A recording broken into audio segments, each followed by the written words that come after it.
Última etapa da nossa aula, hoje dedicada ao estudo da Lei 9.455 de 97, Lei de Tortura. Eu tenho certeza que após a nossa aula de hoje, você terá um material manual caseiro mais do que completo. Informações importantes que te permitem responder qualquer pergunta em concurso. Vamos analisar o artigo 1º, parágrafo 5º. Eu já disse no bloco passado que esse parágrafo 5º anuncia um importante efeito da condenação. A condenação ao crime de tortura acarretará a perda do cargo, função ou emprego público e a interdição para seu exercício pelo dobro do prazo da pena aplicada. Vejam, a pergunta que cai em concurso é uma só. Nós estamos diante de um efeito automático ou não automático? É isso que o seu examinador vai perguntar. Foi exatamente isso que o examinador no MPF cobrou numa primeira fase. Rogério, o artigo 1º, parágrafo 5º não fala nada se é automático ou não é automático. Pronto, você já tem aí um começo importante para raciocinar sua resposta. Se você for lá no Código Penal, no artigo 92, tem um efeito parecido. E lá no Código Penal, o legislador diz que o efeito não é automático. Quando você vai no artigo 92 do Código Penal, vai perceber que o parágrafo único diz: os efeitos de que trata este artigo não são automáticos, devendo ser motivadamente declarados na sentença. Qual é a conclusão que você extrai? A conclusão que você extrai é que no silêncio significa que o efeito é automático ou que no silêncio eu aplico o Código Penal por analogia? Nós temos essas duas correntes. Uma primeira corrente diz que, diante do silêncio da lei de tortura, é possível aplicar o 92, parágrafo único, por analogia, tornando este efeito não automático. Agora, o STJ e a esmagadora maioria da doutrina ficam com a segunda corrente, ou seja, diante do silêncio do artigo 1º, parágrafo 5º, conclui-se que o efeito da condenação é automático, dispensando motivação na sentença. Quando o legislador quer que o efeito não seja automático, o legislador é expresso. Por isso vem prevalecendo exatamente essa segunda corrente. E foi a resposta certa no concurso do MPF. Se o legislador nada fala, o efeito é automático. Se ele quer que o efeito não seja automático, o legislador é expresso. Eu tenho a mesma situação na lei das organizações criminosas. A Lei 12.850 de 2013 tem uma redação muito parecida com a lei de tortura e a maioria diz: o efeito é automático. Tá bom? Legal? Vamos agora para o parágrafo 6º. Artigo 1º, parágrafo 6º. Diz que o crime de tortura é inafiançável e insuscetível de graça ou anistia. Pessoal, nós já estudamos isso lá na Lei dos Crimes Hediondos. Eu só vou recordar algumas questões importantes. Quando diz que a lei de tortura, quando diz que o crime de tortura é inafiançável, significa que também é insuscetível de liberdade provisória? A inafiançabilidade prevista na lei impede liberdade provisória? Temos duas correntes. Uma primeira corrente diz: não admitindo fiança, implicitamente também não admite liberdade provisória. Essa primeira corrente não prevalece. Prevalece a segunda corrente. Fiança não se confunde com liberdade provisória, que inclusive pode ser concedida com ou sem fiança.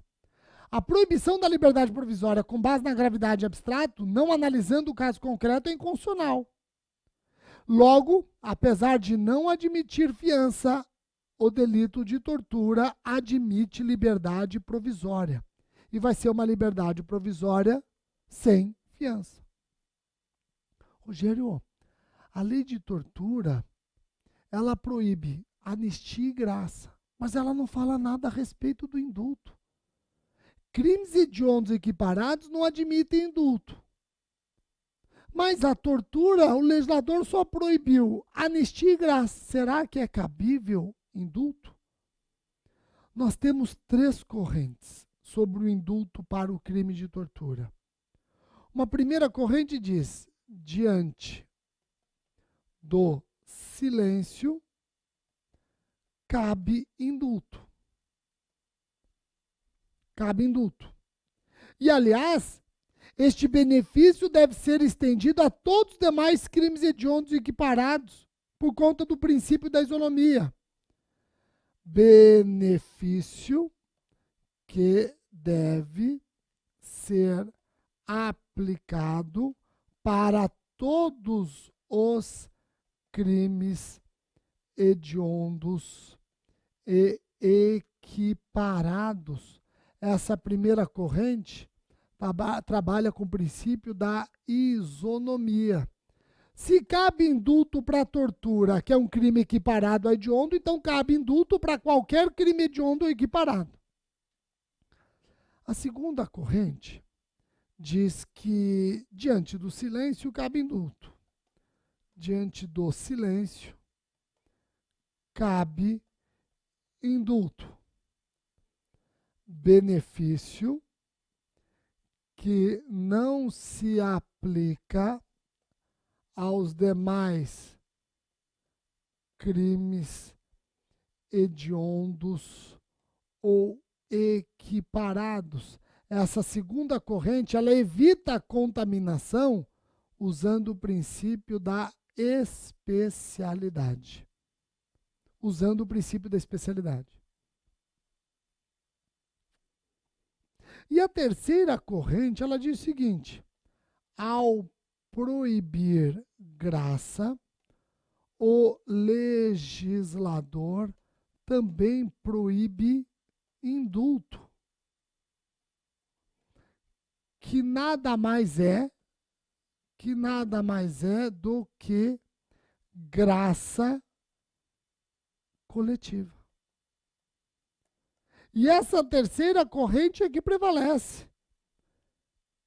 Apesar de a lei de tortura não ter falado expressamente que o indulto está proibido, nós conseguimos concluir o não cabimento do indulto. Por quê? Porque ao proibir graça, ele proíbe também a graça coletiva, que é sinônimo de indulto. Essa terceira corrente é a corrente que prevalece. É a corrente que prevalece. O artigo 1º, parágrafo 7º, trata do regime de cumprimento de pena. Diz que o condenado por crime previsto nesta lei, salvo na tortura ou omissão, iniciará o cumprimento da pena em regime fechado. Ou seja, olha só, o artigo 1º, incisos 1, 2 e parágrafo 1º, o regime inicial obrigatório é fechado.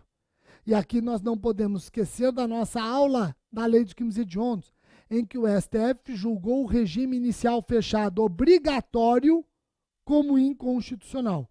O regime inicial obrigatório como inconstitucional. O juiz tem que individualizar a pena. O juiz vai analisar o cabimento ou não do regime fechado ou outro regime na análise do caso concreto. Já na hipótese do artigo 1º, parágrafo 2º, o regime inicial pode ser aberto ou semiaberto. O parágrafo 2º sequer é equiparado a hediondo. Compreenderam?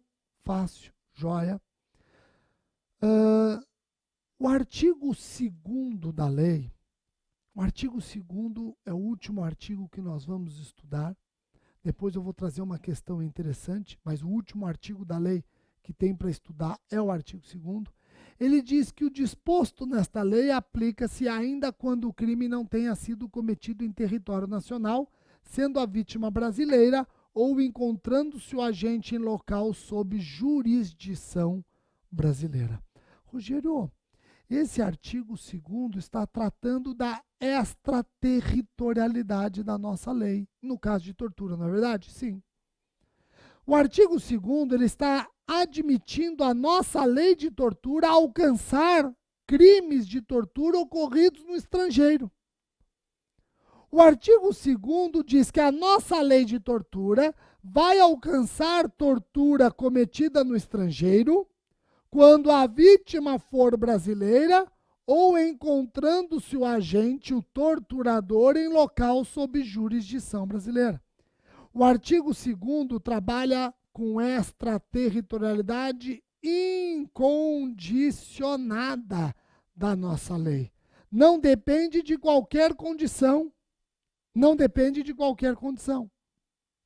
Rogério, precisava o artigo 2º da lei de tortura trabalhar extraterritorialidade da lei penal?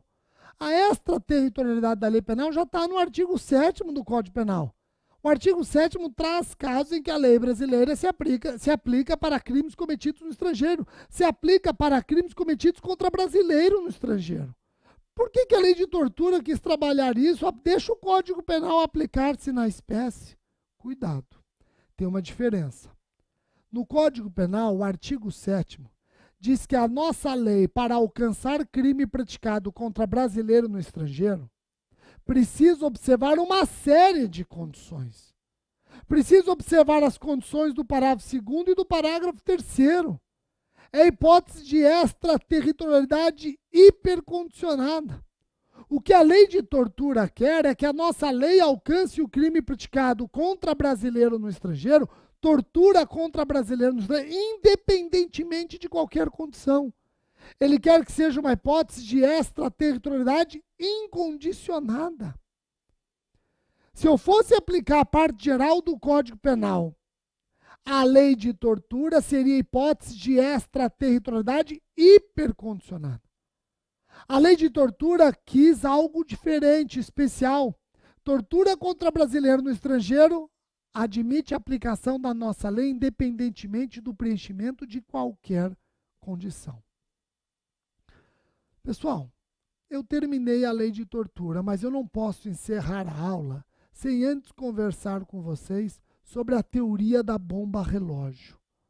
Em inglês é a chamada Ticking Bomb Scenario Theory, que é o emprego da tortura na iminência de um ato terrorista. Vamos imaginar que a polícia fica sabendo que colocaram uma bomba num shopping. E essa bomba, logo vai ser detonada, matando milhares de pessoas. Milhares de pessoas. A polícia investigando chega num suspeito. E realmente o suspeito, ele diz, tem uma bomba, eu sei onde está. E só eu posso desativá-la. Será que justifica-se, nesse caso, a tortura para conseguir do torturado essa informação e evitar a morte de milhares de pessoas? Ou não? Nem nessa hipótese a tortura é admitida. Olha que questão interessante. Então vejam, inicialmente, aqui eu já trago os slides todos completos para vocês, tá?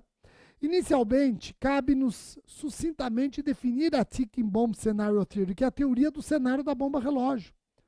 É uma situação extrema e emergencial na qual um agente estatal, com o propósito de obter informações específicas e essenciais, tortura suspeitos de conhecer ou integrar planos de ataques terroristas iminentes, que, portanto, expõe a perigo a vida de um grande número de pessoas, a fim de que se possa prevenir a ocorrência de tais ataques.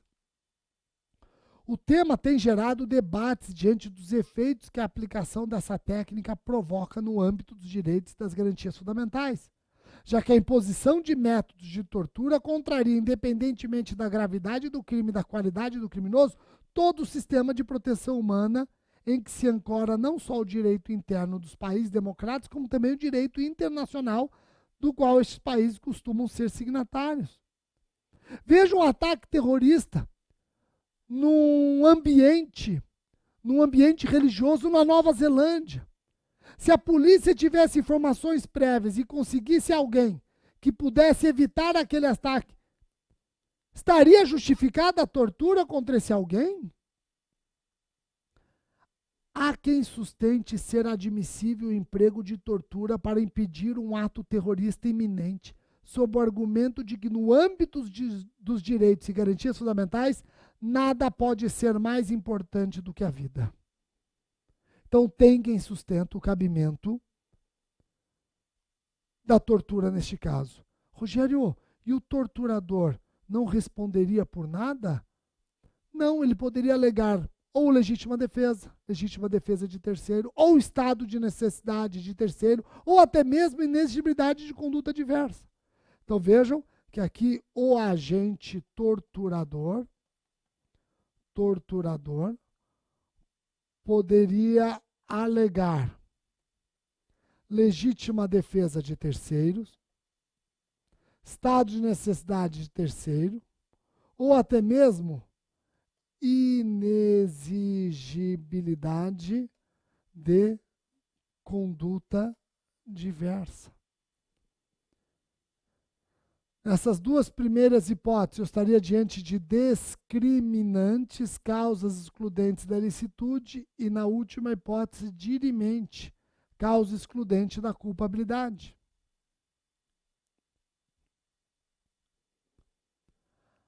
Agora, isso não é pacífico. Há quem sustente, por outro lado, ser absolutamente inadmissível o emprego da tortura, ainda que se trate de prevenir um ataque terrorista iminente. Sustenta-se que o sistema de proteção aos direitos humanos não admite nenhuma exceção para a imposição de métodos cruéis de investigação que, uma vez permitidos, tendem a se expandir perigosamente, independentemente da disposição inicial para que se estabeleçam limites. Uma bela divergência que vocês podem ser obrigados a explorar numa prova. Isso jamais cairia numa primeira fase, numa prova objetiva, mas numa prova escrita, essa questão é interessante, porque te obriga a discorrer sobre a divergência existente. Eu espero que você tenha gostado da nossa aula dedicada à lei de tortura. Veja o seu manual caseiro, quantas informações, tá ok? Até o próximo encontro.